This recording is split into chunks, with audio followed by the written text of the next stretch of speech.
Hello, Elk Calling Academy herd bulls. So here we are in the fourth video of the herd bull only instructional videos. So in the first few videos, we kind of went over selecting a reed, placement of a reed, and then we went through the cow sounds. So today is the day a lot of you guys have been waiting for. We're going to go through the bull sounds.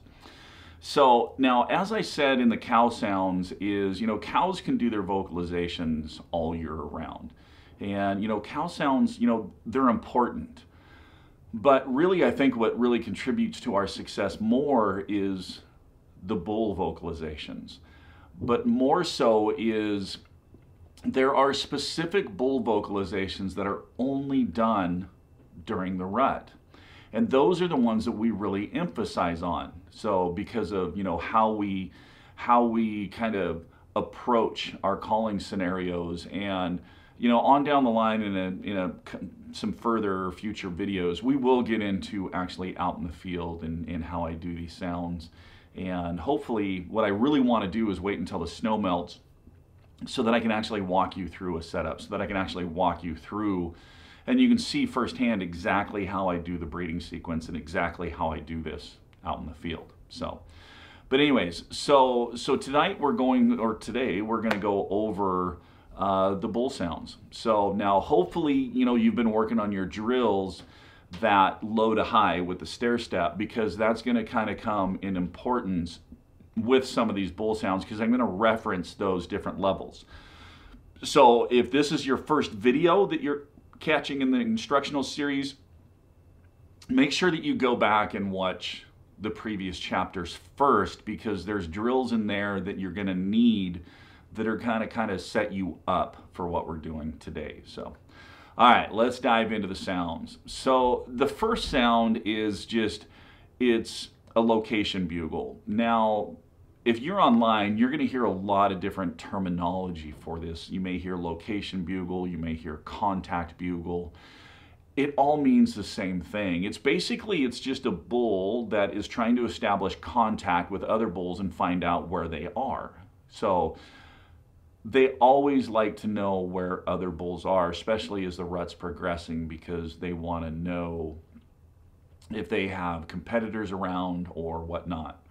Now, the location bugle is a bugle that bulls will do all year round. And it can be done in a 1-note, 2-note, or a 3-note type bugle. So obviously a 3-note is basically going to be your first floor, second floor, third floor. Your 2 notes, second floor, third floor, and then your 1 note is basically your third floor. Now, of course, they may do little growls beforehand and this and that, but the big thing that really makes it a location bugle is its pacing. It's not very fast. It's not going from the first note skyrocketing up. It's just a nice controlled bugle. And, sometimes, like especially on that 1 note, they'll kind of start a little thin and then expand that note, and I'll demonstrate these here in a minute and kind of show you what I'm doing. So okay, so first off, a 3-note bugle, 3-note location.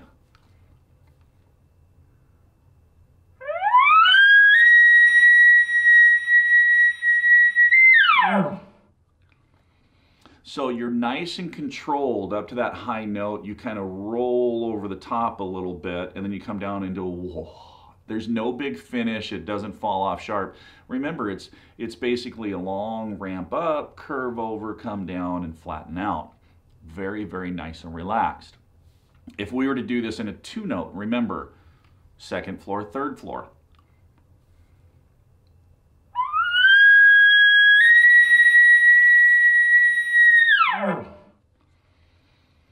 Now, the key to a location bugle is really that high note, because you want that high note to reach out there, and that's what carries farther. So typically on location bugles, you're going to hold them a little bit longer just because you want that sound to carry out.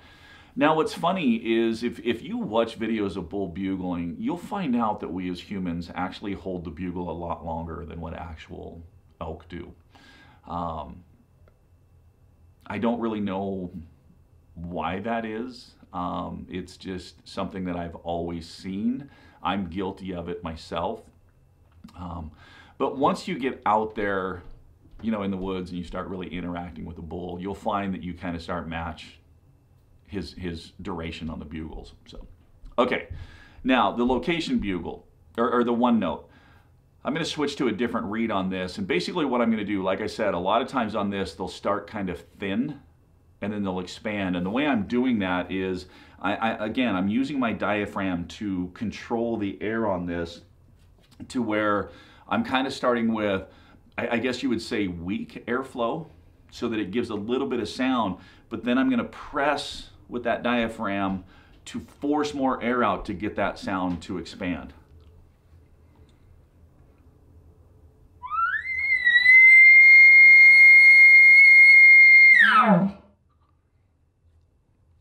One more time. Notice how it's kind of lower note and kind of weak at first, but then it expands as I put that pressure with my diaphragm.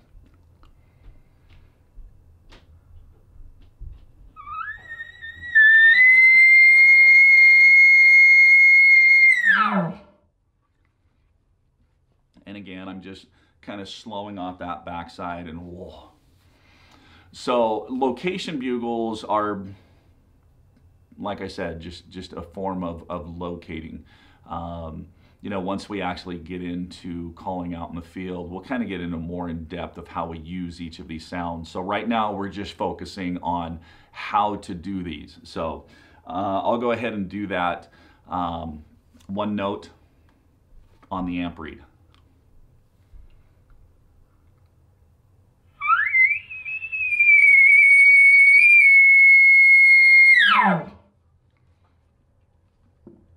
So as you can notice with that amp, it has kind of more ear-ringing tone to it. When I'm out hunting, it's definitely a different reed that I use than when I'm on stage. When I'm on stage, I want a reed that has, max volume, max pitch, and I'm controlling those pitches. When I'm out hunting, I want a reed that has kind of more depth. Hold on. Oh, excuse me. So, oh, it wouldn't be a video if I just didn't sneeze in the middle of it. So, anyways, when I'm out hunting, I want a reed that actually has kind of more depth to it. And that's why I really like a lot of the Rip It series frames. To me, they're some of the most realistic tones that you can get while you're out hunting. Now, obviously, because of the size of the frame, not everybody can use the Rip It series, but there are some things in the mix that there are going to be some narrower frames coming in the Rip It line. So, okay, so that is the location bugle. Okay, now next up is we're going to talk about huffs, grunts, and whines. And the neat thing about the bull vocalizations is, we can add a little bit different part of our voice into it to give it a completely different meaning. Just like the cow sounds, we can add tone inflection with our voice to give the call a completely different meaning. Huffs, grunts, and whines are a great example of that. So there's two ways to do huffs, grunts, and whines. First off is kind of the excited young bull type way, and the huff part is the same on both. That's just your voice.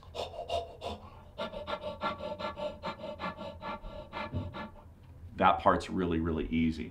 Now the grunts, this is where the grunt and the whine are the two parts that you can really separate from excited young bull to agitated, more mature bull. So the first way, this younger excited, is, I call it the old man. So with your voice, you're going to go,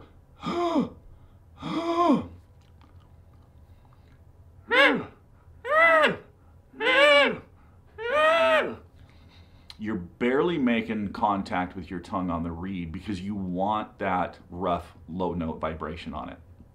So through a tube.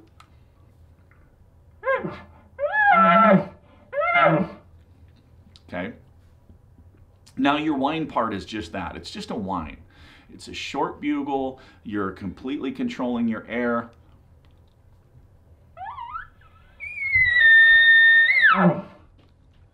It's a very, very slow bugle. But when you add all these together,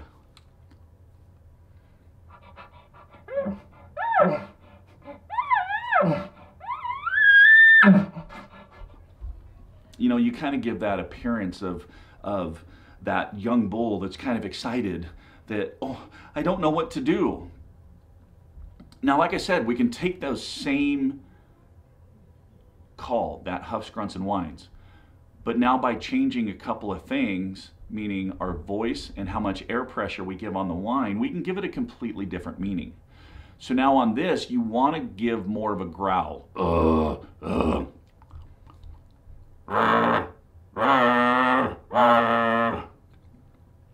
Okay, so through a tube.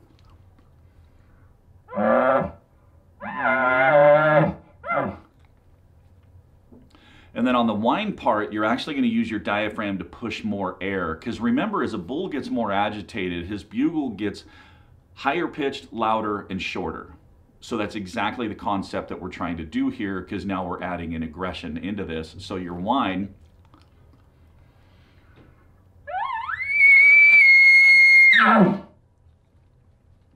and we're going to fall it off faster on the backside and add that growl back in. So putting all these pieces together for the agitated huffs, grunts, and whines, it's going to sound something like this.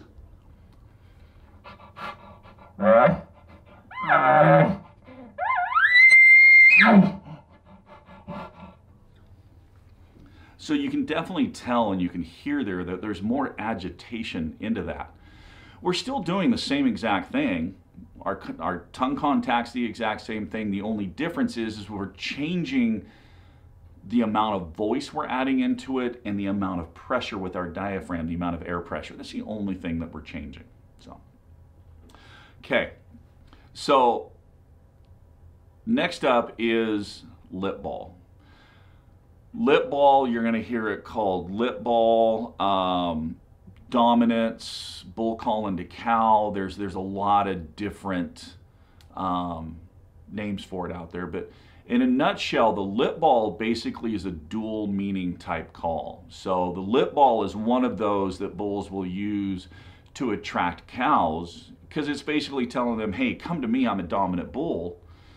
But at the same side, it's also warning other bulls around saying, hey, stay away, I'm a dominant bull. So it does kind of two things.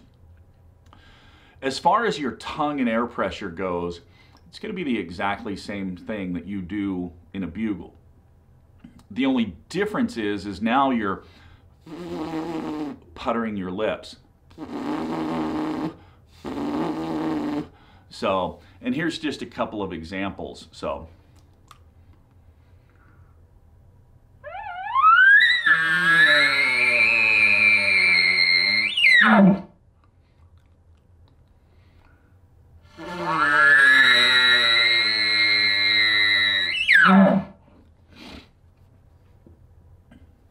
so notice in the first one, I started with a clean note and then started puttering my lips.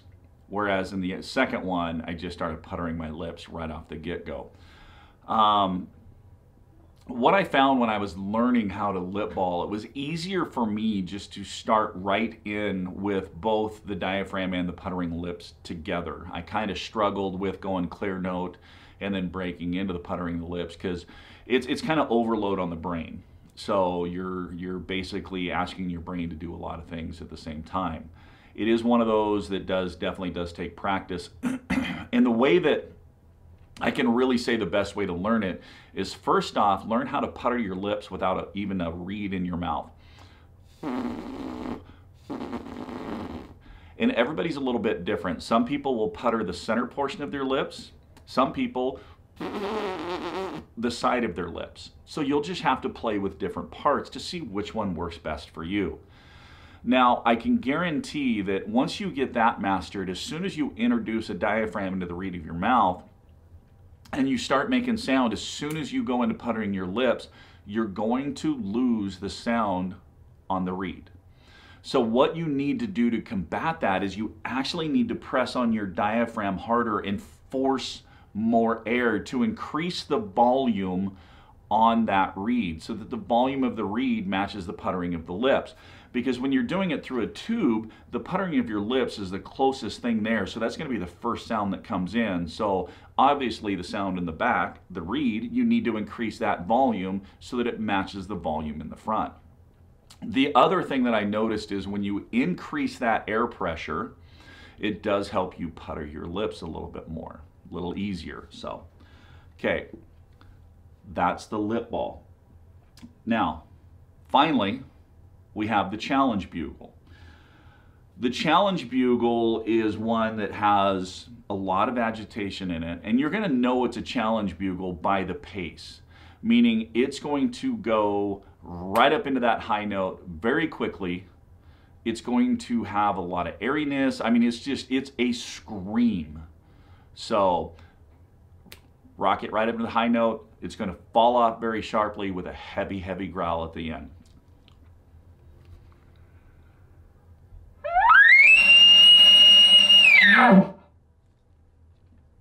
One more time.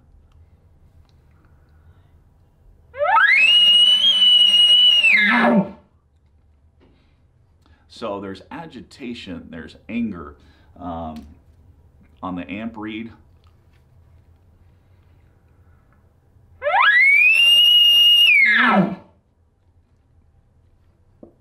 So the challenge bugle is one of those that, you know, really displays a lot of dominance. I mean, that bull is agitated. He is basically establishing his authority figure and saying that he is the Mac Daddy. It's a very, very highly useful tool if used the right way. And like I said, in a future video, we'll get into, you know, really how we use these. So, okay, next up is chuckling. Chuckling is one of those things that takes a lot of practice to learn. It is one of those sounds that is extremely vital, though. We use chuckling quite a bit in our setups because chuckling is a subtle way to show dominance. And there are a couple of different chuckles that they have. And I'll kind of show you the two different chuckles. So there's excited chuckles.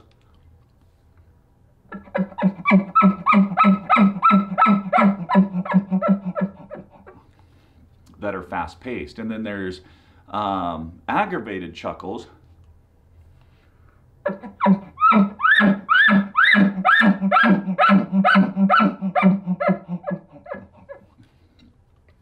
that have more of that ape-like or chimpanzee-like sound.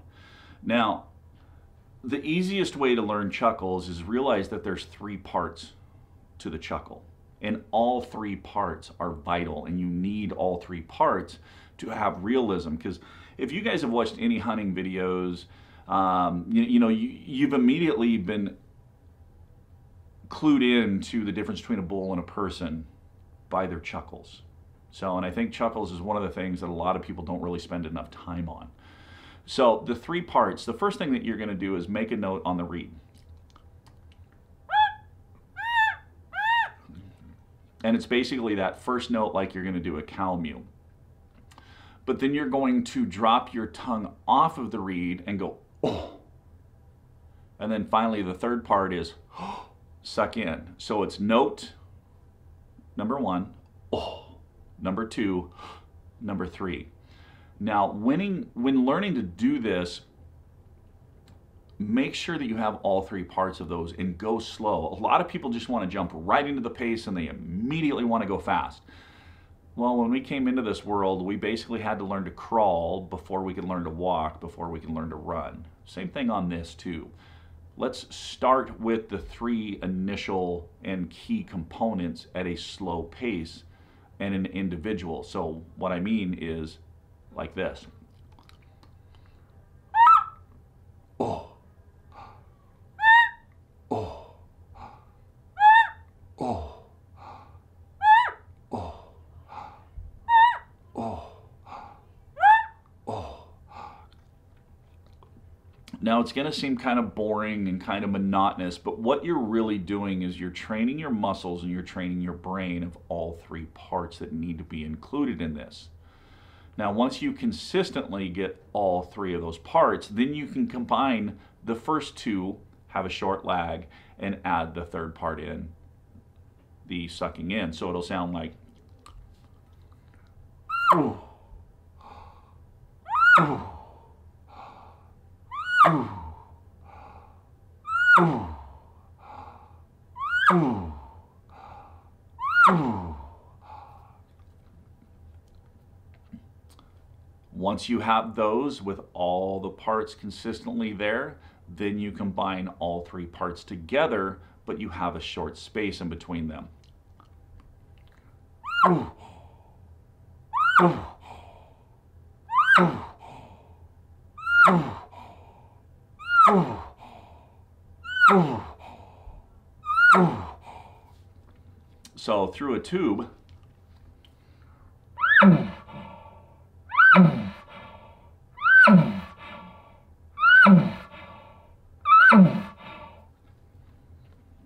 and then as you get more comfortable with that, then you start working on your pacing.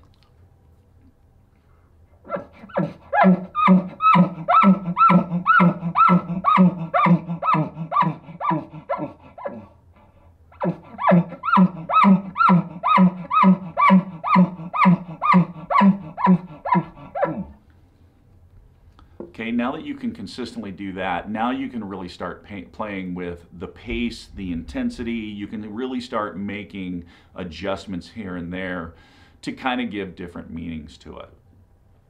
Now, the cool thing about learning how to chuckle is it also teaches you another call.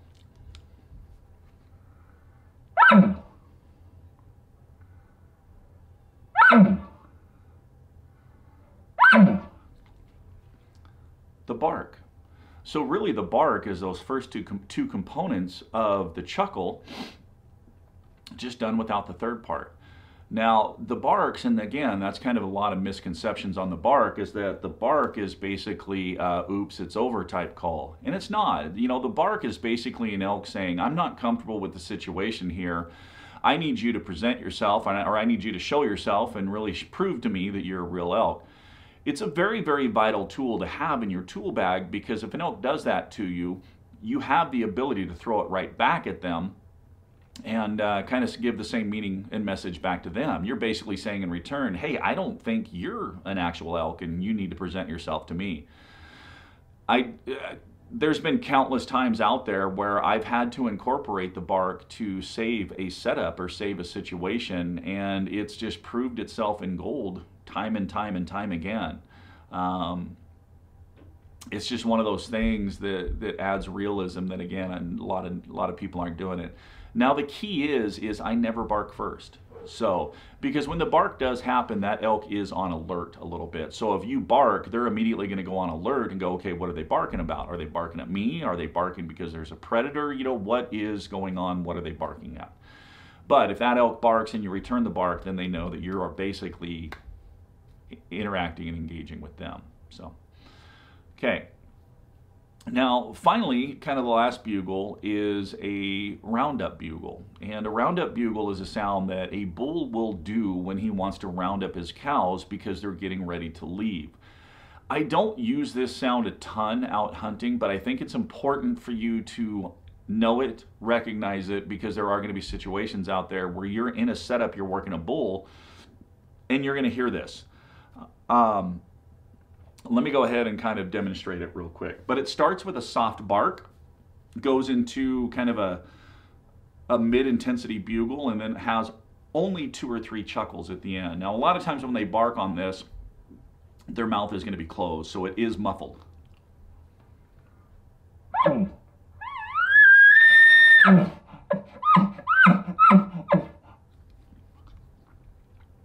One more time.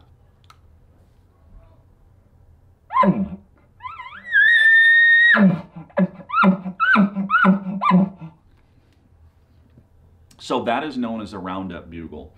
A couple of years ago, I was out by myself. I had left the truck and started working down the trail. in the dark, and I got to where the trail splits to where I wanted to right as it was getting barely light enough to see. And I looked up, I could see a couple of elk feeding on the face. I let off a soft cow call, and immediately a bull hit me with this roundup bugle. He didn't like that I was down lower. He thought I was one of his cows. I immediately kind of responded to him with some huffs, grunts, and whines, which let him know that there was a bull down there with that cow.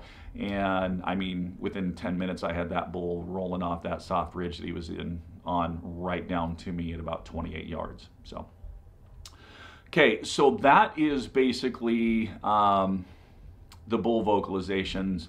There's kind of some lower sounds that bulls will do, you know, raking. Glunking is another one. Glunking, you actually just take the palm of your hand, roll your fingers back. And what glunking is it's a bull that's extending his tongue, grabbing air, popping it back into scent receptors that he has. He's kind of tasting the air. You can do it on a reed also, which basically light tongue contact, and you basically say wit, wit, wit.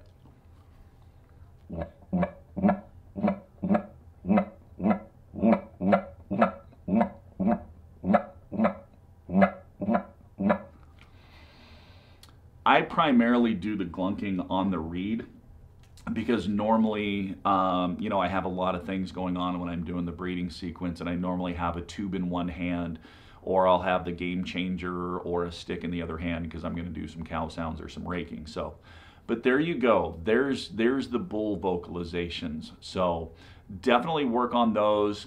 And like I said, coming up, we're going to do a video of where I actually kind of really show you exactly how I use all these sounds out in the field. So, but in the meantime, keep calling, keep practicing, most importantly, have fun, and we'll see all you herd bulls on the next instructional video. We'll see you later.